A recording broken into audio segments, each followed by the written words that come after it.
everyone, Dr. Ackerman here with Active Chiropractic Care, and today I'm going to be taking you through the most important stretches that you need to know in order to loosen up the muscles around your neck and around your spine to help you hold your adjustments and to help prevent you from getting subluxated. So the first thing that we teach all of our patients is the 6-way stretch, which is basically turning your head all the way to the right, all the way to the left, tilting it all the way to the right, all the way to the left, and then looking forward and back. This is going to help maintain and restore the full range of motion in your spine. Next is the upper trapezius stretch. That's going to be a stretch for these muscles that go between your shoulders and your ears that often get tight from sitting at a computer all day. So what you're going to do is you're going to take your opposite hand and place it on your shoulder, and you're going to push the shoulder back and down and then tilt your head away to stretch the upper trapezius. Now you want to hold each stretch for 20 seconds, or you can do 5 deep breaths. Good. Another variation of the upper trapezius stretch is a stretch for the muscle called the levator scapulae. And levator scapulae is a muscle that runs between your shoulder blade and your neck as well, and that also gets tight from sitting at a computer or desk all day. So the way you stretch your levator scapulae is very similar to the upper trapezius.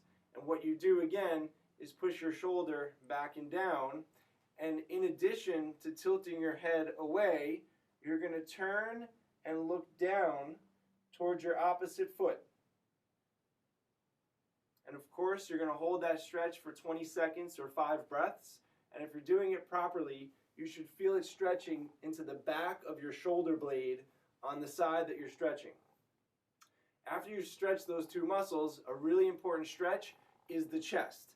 Now, there's 2 major muscle groups in the chest, pectoralis major and pectoralis minor. Pectoralis major, the fibers run alongside your body this way, so you want to stretch your arms straight out in order to get pectoralis major stretch. Then pectoralis minor, the fibers run at a 45-degree angle, which is why you want to put your arm up at 45 degrees against a wall or something that you can stretch off of, and you're going to hold that stretch again for 45 seconds or 20 seconds, whatever feels better for you. And keep in mind that when you're doing the stretch, you want to keep your chin tucked in, and you want to also make sure that you're keeping your stomach tight. What you don't want is your head coming forward and arching your back at the same time. So everything should be nice and aligned and focusing on feeling the stretch here in your chest. And then you want to repeat that for both sides, of course. After you've stretched your upper trapezius, your levator scapulae, and your pec major and pec minor, this is the perfect opportunity to do what we call a Brugger. And a Brugger is a postural reset. Oftentimes we're sitting all day pulling everything forward, and a Brugger does the actual opposite. So what you're going to do is you're going to tuck your chin in, you're going to roll your shoulders back and down, put your palms facing forward, and you're going to keep this position for 15 seconds. This would be a great time to focus on your breathing. And then when you relax from the Bruggers, very importantly, you want to make sure that your thumbs are facing forward and that you're keeping your shoulders back and down and you're keeping your chin moderately tucked in. So the goal is to reset your posture, and after the Bruggers, end up with better alignment and better posture. Another great stretch for your neck is the suboccipital stretch.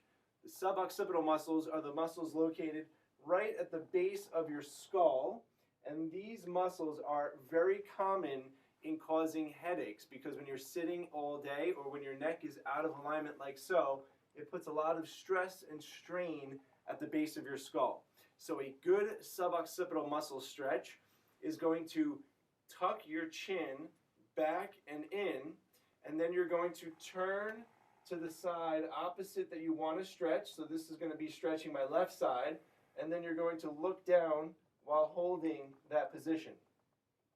If you want to add a deeper stretch for the suboccipitals, you're going to do the same thing, but then you're going to reach up with your opposite hand and gently grab the back of your head, right? Tuck, turn, tilt, reach up and gently grab the back of your skull, and gently with your fingertips only pull towards your elbow on that right side or the side opposite that you're trying to stretch. This is an excellent stretch for your suboccipitals. If you get headaches, if you get subluxation in the top of your skull, and that could be something that you can do to help hold your adjustments longer. Another great stretch for people who have a lot of tension in their neck is the sternocleidomastoid stretch. And the sternocleidomastoid muscle basically goes from your sternum to the mastoid process of your skull. So it basically runs from here to there. And what you want to do to stretch it is, again, hold your shoulder down. You're going to tilt your head away from the side you're stretching. And then unlike the levator scapulae where you look down and away, you're going to look towards and up the side that you're stretching. So this is a way to stretch your sternocleidomastoid muscle. The next muscle that I'm going to show you how to stretch is the scalene muscle. The scalenes are a small muscle in the front of your neck, and these muscles run in front of a group of nerves called the brachial plexus. Those nerves go from your neck into your arm and shoulders and hands, and it can cause tingling into the arms and hands if the nerves are irritated by the muscle. It also can happen if you have misalignments in your neck as well. So the scalenes are an extremely important muscle to stretch because they get over tight from improper breathing patterns. A lot of times people breathe into their neck and shoulders instead of into their belly and diaphragm, and that causes the little scalene muscles to get over tight and to irritate the nerves that go into your arms and hands. So in order to stretch your scalenes, the first thing you want to do is take your opposite fingers and you're going to gently hold the muscle down by pushing downwards into the clavicle, and then you're going to lean away and look over your opposite shoulder to get a great stretch in the front of your neck into those scalenes.